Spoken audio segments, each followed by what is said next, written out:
में एक भयानक सुनामी में तब्दील हो गया, जहां भारतीय बल्लेबाजों ने न्यूजीलैंड के गेंदबाजी आक्रमण की धज्जियां उड़ाकर रख दी। खेल के 18वें ओवर में जैकब डफी 18वें ओवर में अपनी गेंदबाजी का अंतिम स्पेल डालने के लिए मोर्चे पर तैनात हुए और उनकी पहली ही गेंद पर उपकप्तान हार्दिक पांड्या ने अपनी प्रचंड शक्ति का मुजाहिरा पेश किया।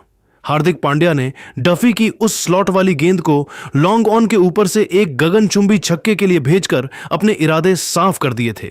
हालांकि न्यूजीलैंड को इसी ओवर में एक बहुत बड़ी राहत मिली जब ईशान किशन एक और बड़ा शॉट खेलने के प्रयास में बाउंड्री पर लपके गए।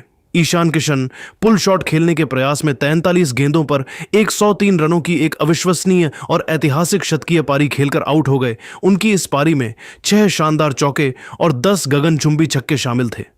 ईशान किशन जब पवेलियन लौट रहे थे तो पूरे स्टेडियम ने खड़े होकर उनके सम्मान में तालियां बजाईं और कप्तान सूर्यकुमार यादव ने उन्हें गले लगाकर उनके इस अद्भुत प्रदर्शन की सराहना की। ईशान किशन के आउट होने के बाद फिनिशर रिंकू सिंह मैदान पर आए और उन्होंने आते ही न्यूजीलैंड के गेंदबाजों पर दबाव बनाना शुरू कर दिया।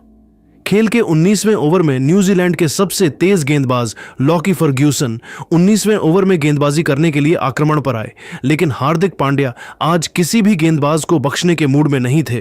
रिंकू सिंह ने फर्ग्यूसन की तीसरी गेंद पर एक कड़क चौका जड़कर अपना खाता खोला और फिर हार्दिक पांड्या ने इसी ओवर की 5वीं गेंद पर एक धीमी बाउंसर को मिड विकेट के ऊपर से छक्के के लिए भेज दिया।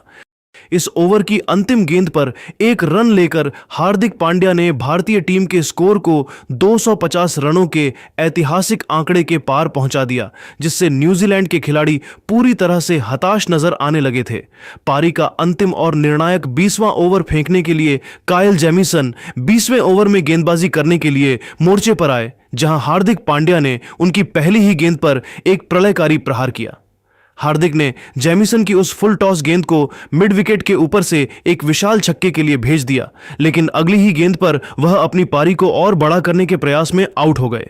हार्दिक पांड्या पुल शॉट खेलने के प्रयास में 17 गेंदों पर 42 रनों की एक विस्फोटक पारी खेलकर आउट हो गए। उनकी इस पारी में एक चौका और 4 शानदार छक्के शामिल थे। हार्दिक के आउट होने के बाद बड़े शॉट खेलने के माहिर शिवम दुबे क्रीज पर आए और उन्होंने आते ही अपनी ताकत का परिचय दिया। शिवम दुबे ने कायल जेमिसन की अंतिम गेंद पर अपनी पूरी शक्ति झोंकते हुए लॉन्ग ऑन के ऊपर से एक गगनचुंबी छक्का जड़कर भारतीय पारी का बहुत ही शानदार तरीके से अंत किया।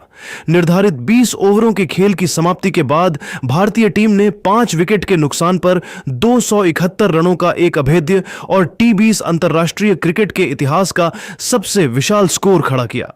रिंकू सिंह 8 गेंदों पर 8 रन पर नाबाद लौटे और उनके साथ शिवम दुबे 2 गेंदों पर 7 रन पर नाबाद क्रीज पर डटे हुए थे, जहां न्यूजीलैंड के सामने अब जीत के लिए 272 रनों का एक नामुमकिन सा लक्ष्य था। तिरुवनंतपुरम का यह मैदान भारतीय बल्लेबाजों के पराक्रम और रनों की इस आतिशबाजी का गवाह बना, जहां कीवी टीम का मनोबल पूरी तरह से टूट